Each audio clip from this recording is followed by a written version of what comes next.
Wat een mens minder ooit nodig heeft, ook de kinderen Gods, die zijn al verzoend. Wat de mensheid nodig heeft om zich met God te verzoenen. Want God wil gemeenschap met mensen. God wil een relatie met mensen hebben. God wil dichtbij mensen zijn. Dichtbij zijn kinderen zijn.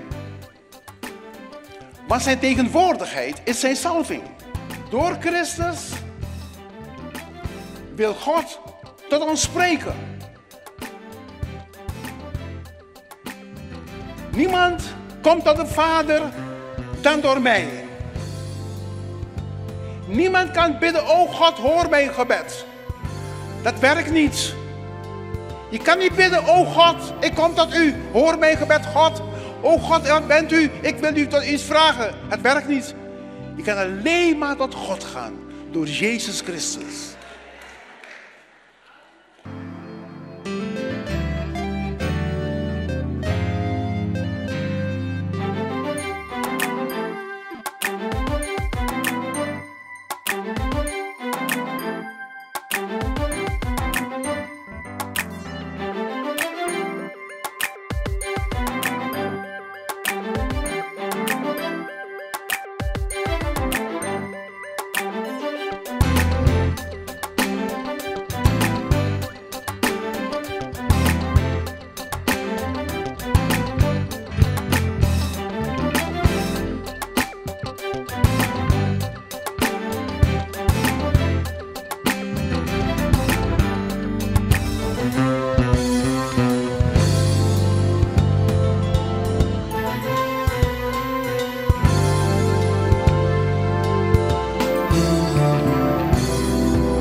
Exodus 25, vers 17.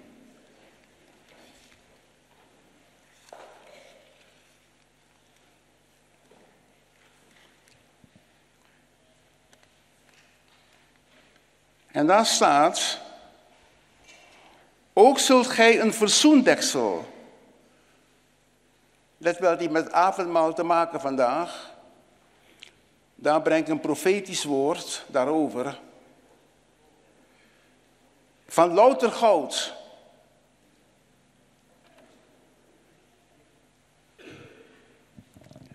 Van louter goud, ja, dat klopt, hè?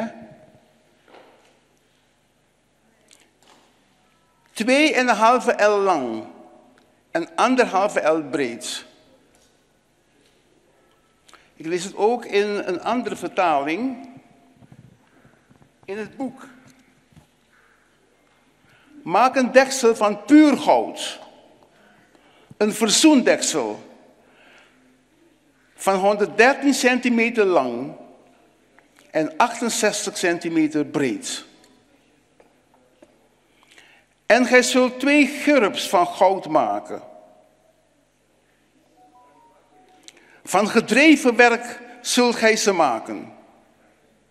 Aan de beide einden van het verzoendeksel. In het boek staat het zo. Dan moet u 2 engelen maken van gedreven goud, gerubs, dat zijn engelen. Je hebt 4 soorten engelen, gerubs, serafijnen, serafiens. Je hebt aartsengelen, zoals Michael, Gabriel. De katholieken hebben bij Raphaël. En je hebt ook de gewone engelen. Deze vastzetten op het verzoendeksel. Elk aan één kant van de ark. De gerubs zullen 2 vleugels uitgespreid hebben, naar boven.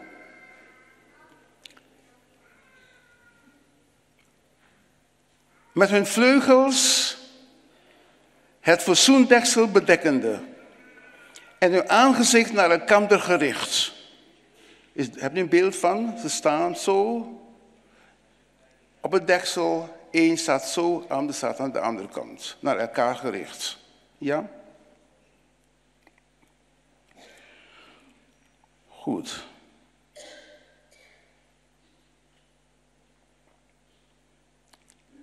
De engelen moeten hun vleugels naar boven uitspreiden. Staat in het boek. Zodat ze het verzoendeksel bedekken en elkaar richting kijken. Zij moeten neerkijken op het verzoendeksel. En leg het verzoendeksel op de ark. En leg daar de stenen plakettes met de wet in. Die ik je zal geven. In de NBG staat: gij zult het verzoendeksel boven de ark leggen. En in de ark zult gij de getuigenis leggen. De stenen tafelen. Het was de ark. Het was in het heilige der heiligen, want daar was de ark. Ark des verbonds. En de ark des verbonds, daar waren de stenen tafelen. De 10 geboden. Er waren 2 tafelen. Er was ook een kruik met manna. Ik denk die kruik met manna spreekt over de voorzienigheid. Er was ook de staf van Aaron. Die gebloeid had. Weet je, toen er opstand met de Aaron was een opstand boven zijn leiderschap. Werd niet aanvaard, terwijl God hem had aangesteld, werd niet aanvaard. Het hele verhaal wat er toen gebeurde. En de staf die bloeide, was die God. De persoon had God geroepen. En Aaron, die staf van Aaron, die gebloeid had, lag daar in de ark. En op de ark was de verzoendeksel. Was de verzoendeksel. En ik haal dit aan bij het avondmaal. Omdat het verzoendeksel te maken heeft met verzoening. Wat een mens minder ooit nodig heeft, ook de kinderen Gods, die zijn al verzoend. Wat de mensheid nodig heeft om zich met God te verzoenen. Want God wil gemeenschap met mensen. God wil een relatie met mensen hebben.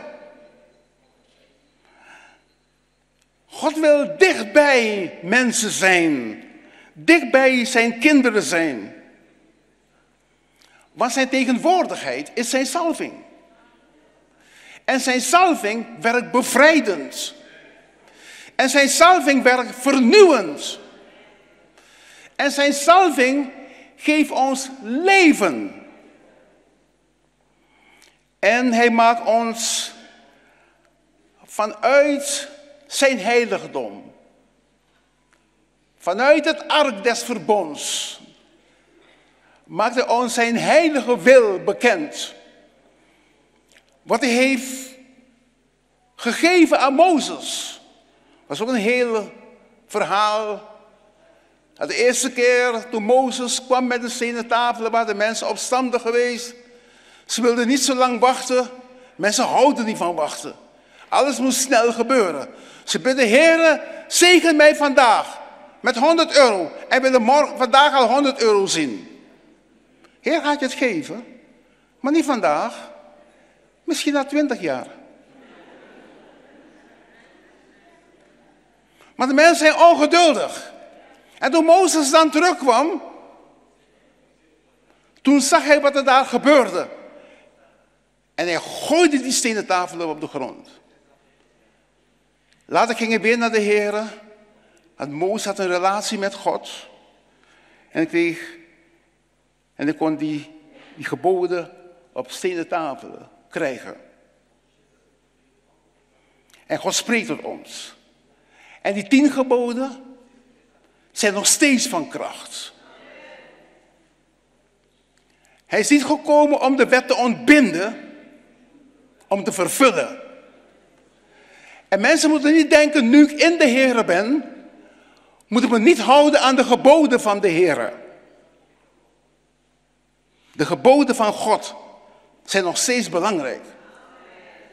Dank u, Jezus. En het heilig avondmaal spreekt van de gemeenschap met Christus. En hij brak het brood. Mensen denken, de geboden zijn niet voor ons. Gij zult niet liegen, wij mogen liegen. En tegenwoordig, om bestwil. Mensen liegen om zichzelf te redden. Gij zult niet stelen. Mensen stelen. Nog steeds. Gij zult niet begeren waarvan je naaste is. Als je naaste iets heeft wat jij niet hebt, ga niet begeren. Als je naaste broeders een mooie vrouw heeft dan jij, ga die vrouw van je naaste niet begeren. Ik ben gezegend. Ik heb de mooiste vrouw van Nederland. Ja, Evelien, dat ben je.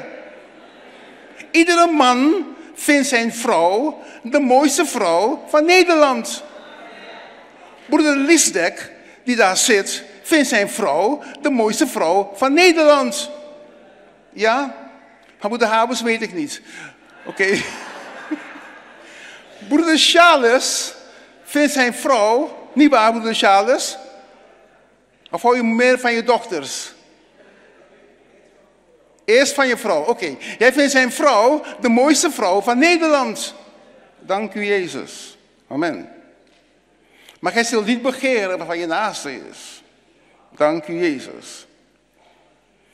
Dus als wij denken aan het verzoendeksel, dat moet ik even in de inleiding ook zeggen. Dan denken wij aan het heilige der heiligen. Je hebt voorhof, je hebt heilige der heiligen. En daar mocht alleen maar de hoge priester komen. Daar binnen, 1 keer per jaar. Ja? Op de Yom Kippur, op de grote verzoendag, mocht je daar komen. Om het bloed te sprenkelen, offer te brengen op het verzoendeksel. 1 keer per jaar. Oké? Het heilige der heiligen, daar was er slechts 1 voorwerp in. Ik ga niet over die andere delen praten, heb ik een keer al gesproken, maar een andere keer weer. Was de ark. Was het enige voorwerp dat daar was. En had de getuigenis in zich. De 10 geboden. De kruik. Met manna. Voorziening van God. God kan voorzien voor zijn kinderen. Kinderen van God moeten gaan geloven dat God kan voorzien voor zijn kinderen. Moeten niet gaan twijfelen. Jehovah Jireh, de Heere voorziet. Dank u Jezus. Ik bedoel, je moet niet denken, ik hoef niet te werken en God gaat voorzien. Paulus zegt, als je niet werkt, ga je niet eten. Ja, in Nederland wel, ja. Maar goed. Maar de Heere kan voorzien. En de staf van Aaron, de roeping van God en autoriteit over Gods dienaar. De roeping van God en autoriteit. De staf van Aaron. En het verzoendeksel was boven de ark geplaatst. En diende als een deksel. Om Gods heilige tegenwoordigheid te bedekken. Want Gods heilige tegenwoordigheid is bij het avondmaal aanwezig. Daarom wij praten nu, heeft de Heer er niet over gepraat, maar wij praten over het heilig avondmaal. Omdat het avondmaal heeft te maken, als wij gaan eten straks, het brood en drinken uit de beker, met de heilige tegenwoordigheid van God. Daarom zeggen we altijd, en ieder beproeft zichzelf. En ieder onderzoekt zichzelf. Ja, maar een aantal mensen onderzoeken graag anderen. Ze kijken, ja, is die in de kerk? Die mag niet meedoen. Dat zijn die gasten die niets weten van hoe onze Heer is. Die denken zo. Maar als je weet hoe de Heer is, dan zegt de Heer, en ieder onderzoekt zichzelf, en eet het dankbaar van het brood en drinken uit de beker. Ja. Ga je eigen leven na, hoe je bent. Hoe je staat tegenover de Heer. Heb je een relatie met God. Heb je Gods tegenwoordigheid om je heen. Weet je dat God met je is. Dat je bekeerd bent, opnieuw geboren bent. Moet je zelf onderzoeken. Ja. Hoe ik in de kerk ben. Denkt iedereen. Dat ik een heilige ben. Men ziet me. In de kerk. Men denkt, kijk, die voorganger daar. Een heilige. Toen ik werkte vroeger bij de Surinaamse bank. 200 mensen werkten daar. En een paar mensen me langs zien komen. En zeiden ze, kijk, daar loopt een heilige. Zeiden ze over mij. Omdat ik meedeed met roddels. En met roken. En met andere gekke dingen. En praten over andere mensen. Dat deed ik niet. Dan zagen ze me. Dan hoorden ze hem zeggen, kijk, daar is Stanley. Daar loopt een heilige, zeiden ze. Oké. Maar als ik thuis ben. En die mij niet ziet. Hoe ben ik dan? Ben ik zo steeds die heilige als ik ben in de Maranatha-kerk? En velen stellen zich zo op in de kerk als heilige. Oké? Daarom zeg ik altijd. Als je wil weten of ik een heilige ben zoals in de kerk. Vraag aan mijn vrouw. Durven mannen te zeggen aan mij, pastor, vraag aan mijn vrouw hoe ik ben? Mannen, durven jullie dat? Welkom naar me toe naar de kerk. Vraag aan mijn vrouw. Je vrouw weet precies hoe je bent. Je vrouw ziet alles van je, of niet? Niet waar vrouwen? Zeggen sommigen.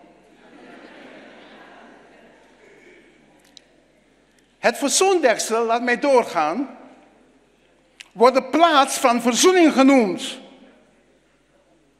En dat doet mij denken aan het heilig avondmaal. Maar de Heer zegt, het brood voor onze ongerechtigheden, voor onze overtredingen, voor onze ziekte. Het brood. Om onze ongerechtigheden werd hij doorboord, verbrijzeld. De wijn heeft te maken met het bloed. Het bloed dat vloeide op Golgotha. Het bloed dat ons heeft gereinigd. Voor alle zonden. Het bloed waardoor het werk van de Heere volbracht werd. En het verzoendeksel wijst naar het volbrachte werk van Christus. En ik zei het al. Dat 1 keer per jaar mocht de hogepriester gaan. Anderen mochten er niet bij zijn. Hij mocht zijn hogepriesterlijke kledingen niet aantrekken. Zijn mooie kerkklederen niet aantrekken. Hij moest witte, fijn witte klederen aantrekken. Hij deed dienst op die dag. Oké. En dat spreekt over het werk wat Christus volbracht heeft. Hij heeft ons gereinigd. Van al onze ongerechtigheden, onze zonden. Het verzoenend werk van Christus. Dank u, Heer. Dat is het eerste wat ik wil zeggen daarover. Ten tweede, ik zal daar met u samenkomen. En van de verzoendeksel af. Van de beide gerubs. Hij sprak tot Aaron, die daar mocht gaan. In de tijd dat Mozes ook was, mocht Mozes ook daar binnen. Mozes mocht altijd binnen. Mozes had een bijzondere plaats in Gods ogen. Hij was een man die met God kon praten. Maar Aaron mocht 1 keer per jaar daar binnen gaan. Om verzoening te brengen, om contact te hebben met God. En toen Christus stierf van het kruis. Het ark was gescheiden van een voorhangsel. Het voorhangsel scheurde open. En de weg tot God was open. Wij kunnen nu een relatie met God hebben. Niemand hoeft ons te vertegenwoordigen. We hebben God. Het voorhangsel is open. Er is verzoening door het bloed van Jezus Christus. En op het verzoendeksel sprak God tot zijn volk. En Christus, door Christus, wil God tot ons spreken. Niemand komt tot de Vader dan door mij. Niemand kan bidden, o God, hoor mijn gebed. Dat werkt niet. Je kan niet bidden, o God, ik kom tot u, hoor mijn gebed, God. O God, wat bent u? Ik wil u tot iets vragen. Het werkt niet. Je kan alleen maar tot God gaan, door Jezus Christus. Heer, ik kom tot u, in de naam van Jezus. Heer, ik kom tot u door het bloed van Jezus. Niemand komt tot de Vader zonder Christus. Sommigen zeggen, God, hoor me. God, ik bid tot u. Oh God, God, God, God. Je bidt zomaar, hoort niet. Je moet bidden in de naam van Christus. Dat geeft jouw gebed bijzondere kracht. Want Christus, zijn bloed is voor ons vergoten op het kruis van Golgotha. Dank u, Jezus. Op het verzoendeksel, waar het bloed werd gesprengd, is er contact met God. Is er ontmoetingsplaats tussen God en mens. Ik zal daar mijn volk ontmoeten. Zij zullen door mijn heerlijkheid geheiligd worden. Dank u, Jezus.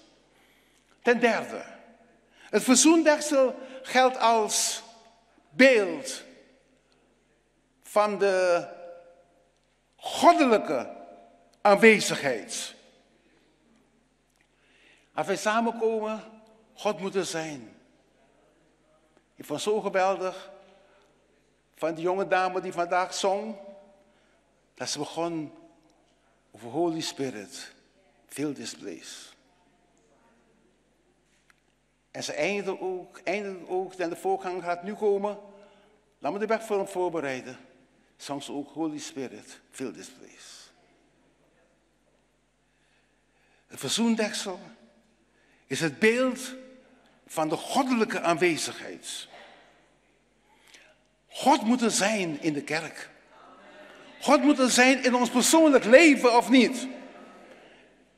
Hij zei, ik zal u niet verlaten, niet begeven, noch verlaten.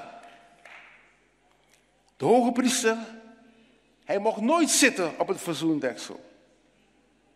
Ook al was hij vermoeid en zwak, hij moest doorgaan met zijn werk. De mercy seat, het verzoendeksel. Ik werd een keer zeer nadrukkelijk bij bepaald. Aan de mercy seat. Toen ik in Pensacola was, in Florida. Bij een opwekking samenkomst. Er was een opwekking aan de gang. Waar mensen over de hele wereld kwamen. Ik was er ook bij. Was een jongen, hij is nog steeds. Hij zong dat lied van de mercy seats. En de kracht van God ging door de zaal.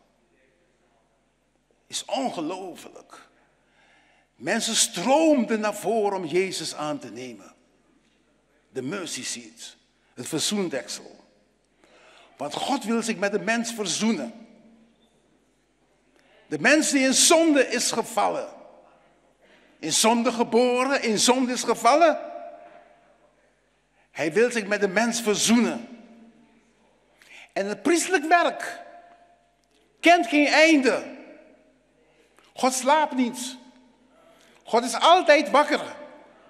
Hij is altijd klaar voor ons om ons te reinigen, ons te heiligen. Door Jezus Christus.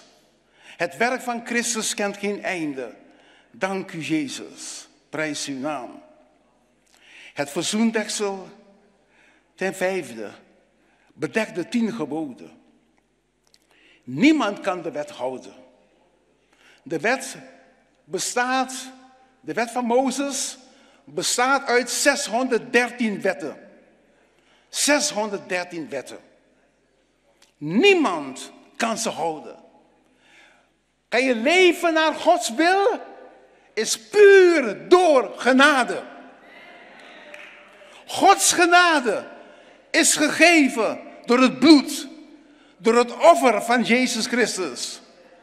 Hij heeft het volmaakte offer gebracht. En ik lees uit Hebreeën 10. Voorstaat elke priester dagelijks in zijn dienst om telkens dezelfde offers te brengen, die nimmer de zonde kunnen wegnemen. Deze echter, na één offer, voor de zonde te hebben gebracht, voor altijd gezeten aan de rechterhand Gods. En zijn naam is Jezus. Geef het applaus aan de Heer. Amen. Eens en voor altijd één offer gebracht in Jeruzalem. Op Golgotha. Ik ben daar geweest. Op Golgotha. Ik heb gestaan op die plek waar de Heer gehangen heeft. Het was een belevenis voor mij. Het was voor mij een belevenis. Ik heb de Via Dolorosa gelopen. Waar de Heer ook gelopen heeft. Waar ook Paulus gelopen heeft. Ik denk, o Heere, wat een offer. Wat een genade hebt u gebracht. En eens voor altijd heeft hij daar gehangen aan het kruis. Dank u, Jezus, voor de zonden van de mensheid. Daarom, ik verzoek het u gelovigen. Ik verzoek het u gelovigen. Ook al hebt u fouten gemaakt als kind van God. Want ieder kind van God maakt fouten. Laat niemand je veroordelen. Wat je ook verkeerd gedaan hebt. Laat geen enkele vrome geest je veroordelen. Je weet, de Heer is voor jouw zonde aan het kruis heeft hij gehangen. En heeft overwonnen. En hij leeft tot in alle eeuwigheid. Laat je niet in een hoop brengen. Laat je niet met gebogen hoofd lopen. Laat je niet bang maken. Je weet, hij is voor jou gestorven aan het kruis. Zeg aan de Heer, Heer, vergeef mij mijn zonde. Reinig mij met uw kostbaar bloed. En dat is voldoende. God doet het. God doet het. Hij is één voor altoos voor u gestorven aan het kruis van Golgotha. Zeg, dank u, Jezus. Ik prijs uw naam. Prijs uw naam. Glorie voor Jezus. Die 10 geboden. De wet van God. God wou zijn wil aan zijn volk bekendmaken. Waarom gaf God dat? En andere dingen aan de Joden, aan de Israëlieten. Waarom deed hij dat? Ze hebben 400 jaar in slavernij doorgebracht. 400 jaar. Ze waren zelfs voor een deel geïntimideerd door het Egyptische leven. Moet je nagaan. Ze mochten hun dingen niet houden. Ze mochten geen pascha hebben. En andere dingen die ze deden voor hun geloof. Want ze moesten werken de hele dag. Nu heeft God hen bevrijd. Door zijn machtige hand. Door Mozes. Hij heeft Mozes aangesteld. Hij kon zelf nederdalen van de hemel zijn volk bevrijden. Hij heeft een dienaar aangesteld. Daarom dienaren van God zijn belangrijk. Wee de gelovigen die leven met kritiek op de dienaren van God. Ongenuanceerd kritiek. Zijn belangrijk.